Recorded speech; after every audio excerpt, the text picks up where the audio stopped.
the Grouchy Nerd. Alright, quiet down, knuckleheads. It's time to take another look at a new hero for Fantasy Flight Games Marvel Champions. This time we're looking at X-23. While attempting to recreate the Weapon X project, the project that resulted in Wolverine, the facility, a fairly standard shadowy lab with inscrutable motives and a morally bankrupt doctor, Dr. Rice, had failed to find a subject with the requisite healing factor to survive the process. Dr. Sarah Kinney was brought in to try a different route, clone the one guy they knew could survive. After 22 failed attempts because the sample of Wolverine's DNA was corrupted, she used some of her own DNA to repair a damaged Y chromosome, which had the effect of a fun gender swap. Her 23rd attempt was successful. And that's where the name... You think they got it? Okay. Rice sort of voluntold Sarah to serve as surrogate, though she wasn't much of a mother to X-23, while X-23 was being trained by the facility to be their personal mutant assassin, with scent-based triggers for her conditioning. Seeking to bond her with adamantium, Rice subjected her to radiation poisoning to jumpstart her mutant healing factor. Turns out Rice's father was killed by Wolverine when he first broke out of the Weapon X facility, and he's taking it out on a little girl. His next step was to bond the bones of a child to metal while denying her anesthesia, including ripping her claws out and coating them individually. The process, while successful, left her a little cray. But super badass. But for real cray. Like, cray-cray. And a very effective assassin for hire, albeit not for her hire. She ultimately escaped the facility, getting a nice bloodying of Rice in before leaving him to explode. However, Rice had sent a final trigger, sending X-23 into a rage which killed Sarah, who named X-23 Laura as she died. That's too much. She went to find Wolverine, who took her in and found a place for her at Xavier's Institute and a new team of X-Men, as well as a new team of X-Force. Since then, she spent some time as Captain Universe, starting strong, teamed up with her dad / what's the word for the thing that something is cloned from? Muscovy? She's fought Dakin, Wolverine's biological son, babysat the Richards kids, has teamed up with Venom, Red Hulk, and Ghost Rider, the original X-Men lineup time displaced by Beast, the Guardians of the Galaxy, and several of her own clones, including Gabby, who stayed with Laura and took the name Honey Badger, 'cause she don't care. Gabby don't care. Gabby don't give a sh. And when Logan died, he got better. Laura took up the mantle of Wolverine, but later dropped it and went back to X-23 when she got serious about taking revenge on the people who created her. It had been a hobby, but now she's serious about it. Let's take a look. On her hero side, X-23 gets a thwart and defense of 2, but her attack is just 1. She gets 10 hit points, a hand size of 5, the X-Force trait, and living weapon. As a response, after X-23 takes any amount of damage, ready X-23 with a limit of once per phase. Once per phase is huge. That means it could be twice a round. So if you defend and exhaust yourself, but a little bit of damage sneaks through, you get to ready. And then if you have a reliable way to hurt yourself during the hero phase, you can use it to ready again. On the alter ego side of things, we get Laura Kinney, who has a hand size of 6, gets the mutant trait in place of the X-Force one, and gets a massive recover of 6, just like dear old dad / sourdough starter. As a setup instruction, we get Chink, which instructs you to put X-23's claws into play, and as an action, shuffle either the Honey Badger ally or the Sisterly Bond event from your discard pile into your deck, then draw 1 card at a limit once per round. And of course, shuffling one of those cards from your discard pile into your deck is before the arrow, so that is part of the cost, so this isn't just a free draw a card. You have to have one of those cards in your discard pile to shuffle into your deck in order to draw that card. X-23's claws are a permanent weapon upgrade. As a hero action, exhaust X-23's claws and take 2 damage. X-23 gets +2 to her attack stat until the end of the round. So there's that way to give yourself a little bit of damage each round and ready again, and it comes with a bonus 2 attack. That's awesome. And yeah, 2 is kind of a lot. That's a 1/5 of your total health, but you could defend, take a little bit of damage, ready, thwart, hurt yourself to give yourself +2 to your attack, ready, attack, I mean, that's all pretty good. Remember, she has a recovery of 6, so you can go kind of crazy with it. Honey Badger, in the style of sister clone Gabby Kinney, is her signature ally. She's 2 cost for 2 health, 1s in each stat and the X-Men trait. And as a hero response after Honey Badger takes any amount of damage, ready X-23. That's a phenomenal ally. Yeah, the 2 health is a little low, but she's got the X-Men trait, so you can put any of those X-Men training cards in your deck and get a lot more use out of it. Then we get 2 copies of Animal Instinct, a 0-cost skill event. As a hero interrupt, when X-23 makes a basic thwart, she gets plus X to that thwart, where X is her attack. At least 1 more thwart if you've used your claws this turn. It's 3 more, and that's just a start. It gets even better with Claw Mastery, which we get 3 copies of. It's a 1-cost skill event, but you can only play 1 per round. Until the end of the round, X-23 gets plus 2 attack, and her attack gains overkill while Honey Badger is in play. So now we're punching for a 5. Potentially multiple times. Potentially many multiple times. 2 copies of Regenerative Longevity is next. It's a 1-cost superpower event. As an action, heal a total of 4 damage from your identity and Honey Badger. And that's an anytime action, so if that recovery of 6 isn't quite enough, you can use this to top off a little bit, or you can just use it to keep Honey Badger around and keep you readying over and over and over and over and over. Sisterly Bond is next. We get just 1 copy of the 0-cost event with the condition trait. As a hero interrupt, when Honey Badger thwarts or attacks, add X-23's matching stat to Honey Badger for this use. So a lot of things have to line up right here, but say you play Claw Mastery to get your basic attack up to 3, and then you attack, and then you use your claws to ready and get your basic attack up to 5, and then you attack again, and then Honey Badger attacks for 6 because she's adding her 1 to your 5. She takes consequential damage, which readies you yet again, and then you attack yet again. That's like 19 damage.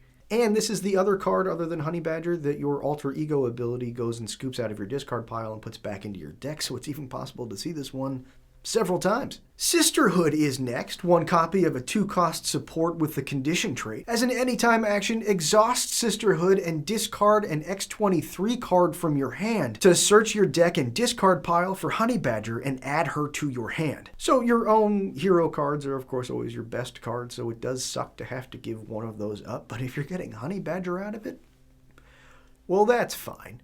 Then we get 1 copy of a 1-cost upgrade, Adamantium Lacing. You get plus 2 to your health, gain Retaliate, and your basic attacks gain Piercing. That is a hell of an upgrade. I mean, you get more health, in fact, the exact amount of health it takes to use your claws 1 time. You get Retaliate, and your basic attacks, of which you will do so many.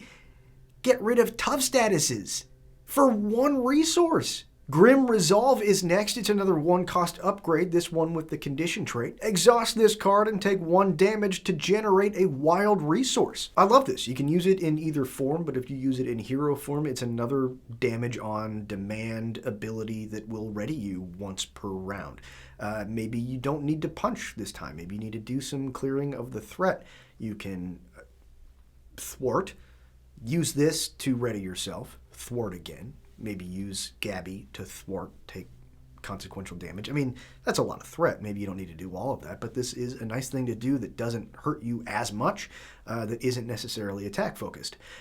Also, you could use it in the villain phase to pay for a defense event or something. That gives you that 1 bit of damage, which will ready you, and then there you've gotten your 2 readies for the round. You get the 1 in the villain phase, and maybe you did 1 last hero phase, and then now you get to do 1 again in the next hero phase. Next is a 2-cost upgrade with the superpower trait, Pain Tolerance. As a response, after you play an X-23 card, including this one, heal 1 damage from your identity. And here that final piece kind of clicks into place. You're going to be taking damage left and right with her, using her health as kind of a resource, and you're going to be playing fast and loose with that amount of damage. This keeps you from having to flip down to alter ego and use that massive recover of 6, because sometimes that's not realistic, especially playing true solo.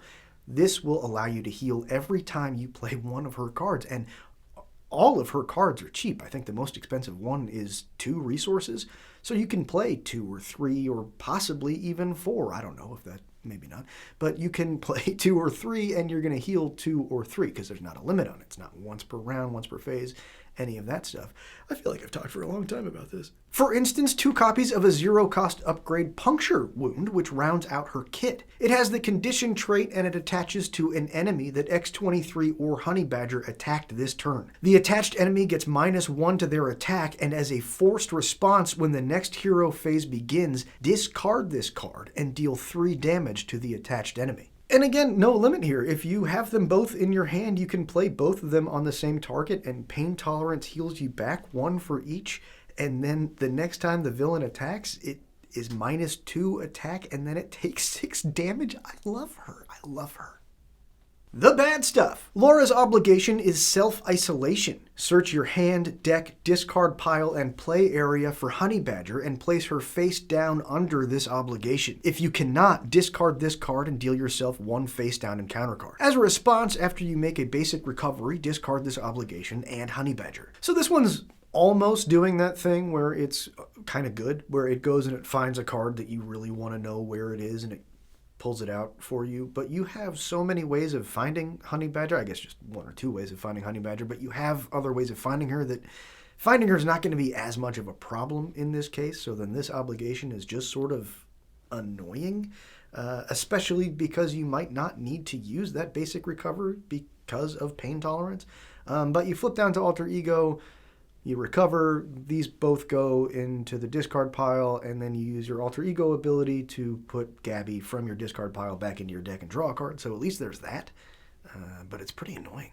Lady Deathstrike is X-23's signature Nemesis minion. She has 5 hit points, does 2 attack and 2 scheme, and she has the Elite and Reaver traits. When she's defeated, the identity who defeated her discards the top card of the encounter deck and takes 1 indirect damage for each boost icon on that card. Yeah, that's suitably terrible. On the other hand, if you haven't readied yet during the villain phase, this gives you a bit of damage so that you do ready. If you really want to find the very, very thinnest of silver linings, there's that. Her side scheme is In the Name of Vengeance, which comes into play with 6 threat on it, and it gives each enemy retaliate 1.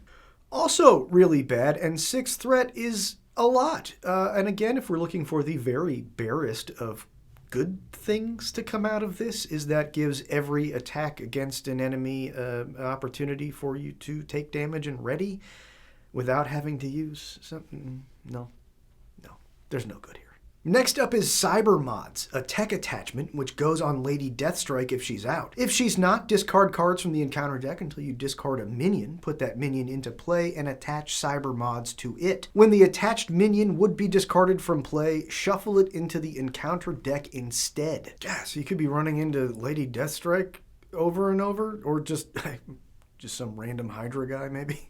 Critical Wound is next. This one is an attachment that goes on you. When your turn ends, discard this card and take 4 damage. Ouch! I mean, at least you get a little bit of warning. You have your whole turn to plan for it. Maybe just assume you're going to be flipping down to Alter Ego so that you're right there to do a recover, but that sucks. Last is Hack and Slash, a treachery. When revealed, discard 1 random card from your hand and take damage equal to the number of printed resources, and it'll do the same thing as a boost card. The random is the worst part for X-23. She doesn't have the danger of a resource card like Domino or Hulk have, so it's not too bad unless you have those very basic resource cards. The danger here is that you're going to lose the card that you really wanted to play this turn, or the ability to pay for a card that you really wanted to pay this turn. On to her aspect cards, X-23 came with an aggression deck. Up first is Boom Boom, as played by Tabitha Smith. She's a 3-cost ally with 2 hit points who does 1 thwart and 1 attack, and has the X-Force trait. Exhaust Boom Boom to add 1 boom counter to her, then you may discard Boom Boom to deal 1 damage to each enemy for each boom counter on her. That's cool. If you can get her into play early and just kind of stick her off to the side, knowing that the longer you can hold off on pulling the trigger, the more of a help it's going to be. She does it to every enemy. You get swamped and you just set her off like a grenade. That's awesome. Next is Richter in the style of Julio Richter. He's a 3-cost ally with 3 hit points and the X-Force trait who does 1 thwart and 2 attack. And after he attacks, discard the top card of your deck. Deal 1 damage to each minion engaged with you for each resource on the discarded card. So his codename is Richter because he does little earthquakes and his last name is Richter. That's lazy. and he's not very good.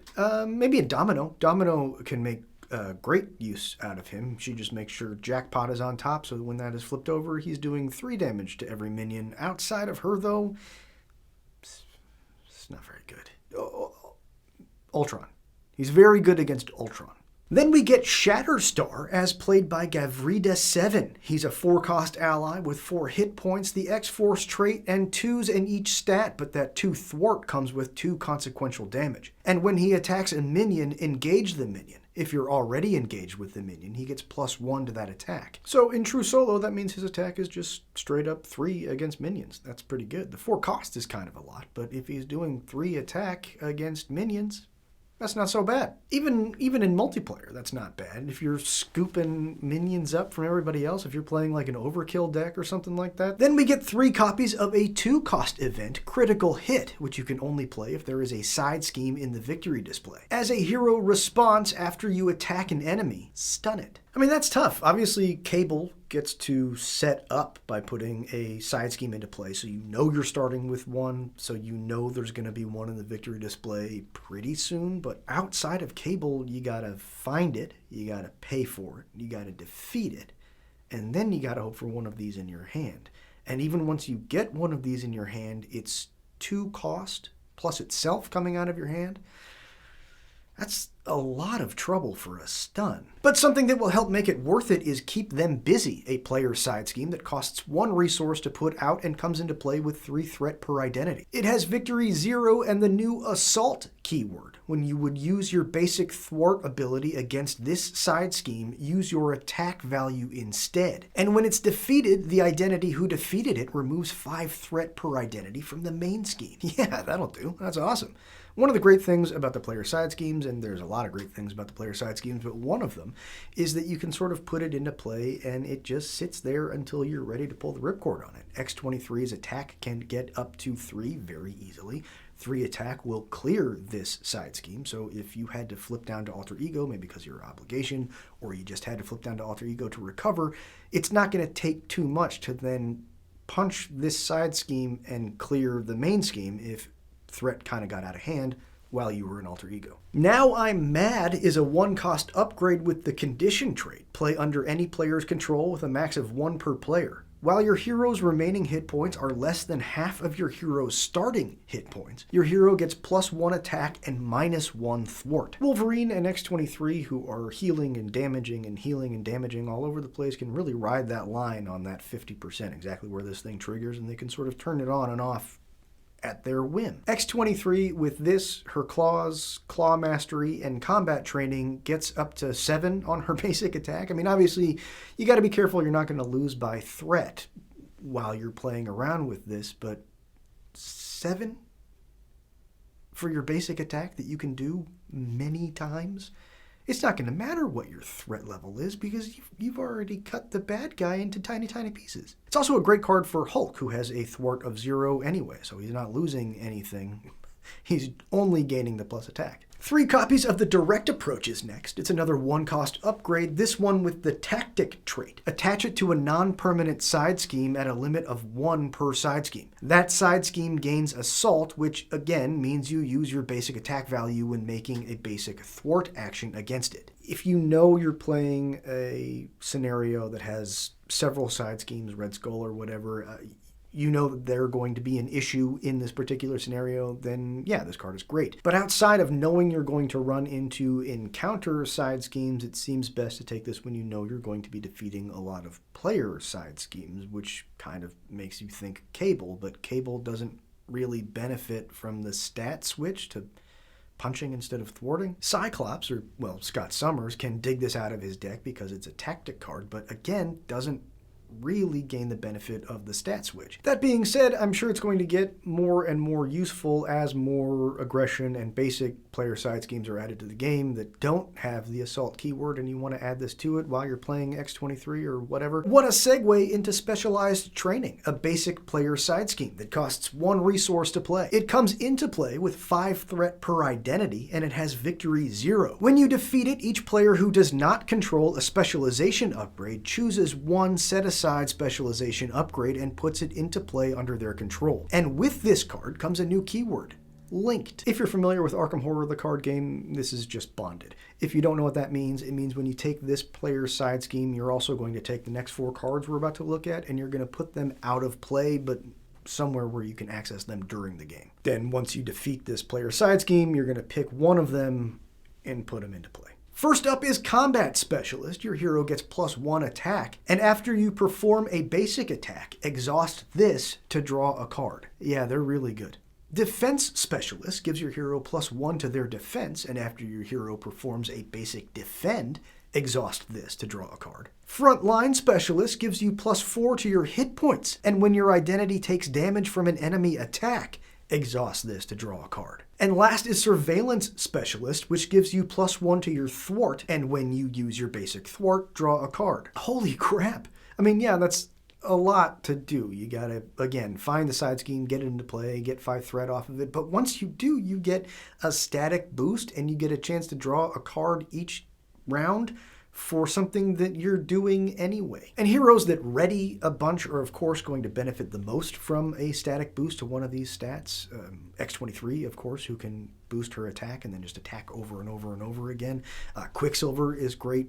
He can do that a bunch of times, but even if you're not playing a hero who is going to ready over and over again, +4 to your hit points is amazing! Up next is 3 copies of our Justice card, Predictable Ploy, a 2-cost event which you can only play if there's a side scheme in the victory display. As a hero interrupt, when a treachery card is revealed from the encounter deck, cancel its when revealed effects. Alright, so it's the Justice version of Critical Hit, and it's probably not gonna come up as often. You punch basically every round, but getting a card from the encounter deck that has a when revealed happens sometimes. So this is going to be useful sometimes. And the times that it is useful and the times that you have it in your hand, well, they're not going to line up. We already know this. They're not going to be the same turn. Rally the Troops is our leadership card. It's a 0-cost player side scheme which comes into play with 3 threat per identity. It has victory 0, and when it's defeated, heal 2 damage from each ally. This is the exact kind of card that makes me think I don't play leadership enough. That's awesome. I love the idea, again, of putting this one into play early on in the game, and it just sits there. Maybe you take 1 or 2 of the threat off, and it's just ready for one little threat to make it heal everybody in play. That's cool. Last is Anticipated Attack, our protection card. We get 3 copies, and it's another 2-cost event which can only be played if there's a side scheme in the victory display. As an interrupt, when an enemy initiates an attack, give your hero a tough status. Also feels more useful than Predictable Ploy, although as pictured, really, really good in Colossus. But in all cases, all 3 of these cases, I assume we'll get a leadership one eventually, but right now we just got the 3, they feel too expensive. You've already had to find a player side scheme, defeated the player side scheme, and get it into the victory display, and now you're still paying 2 resources plus itself coming out of your turn, out of your hand to play these cards. That seems excessive. That seems expensive. You don't think we can get a little discount after all that work?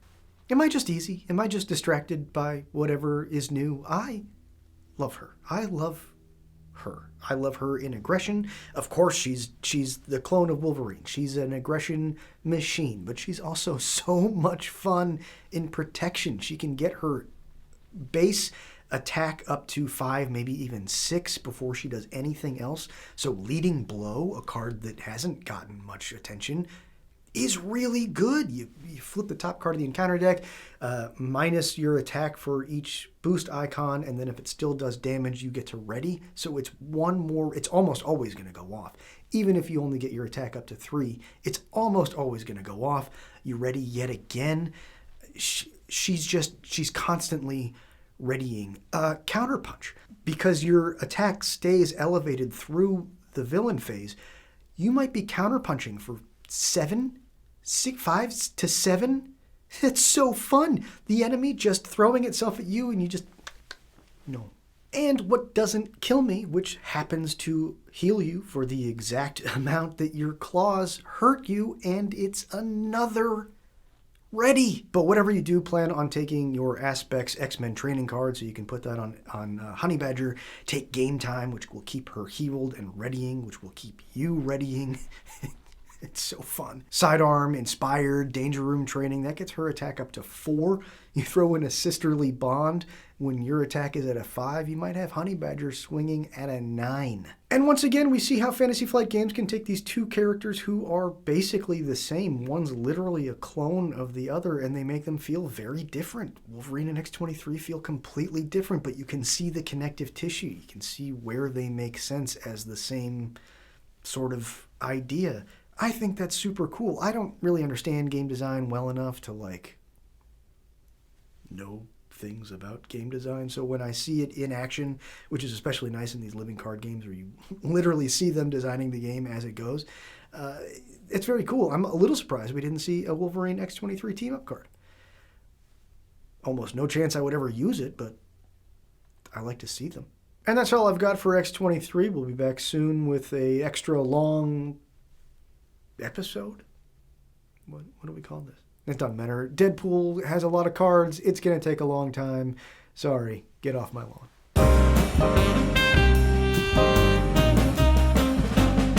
The Grouchy Nerd.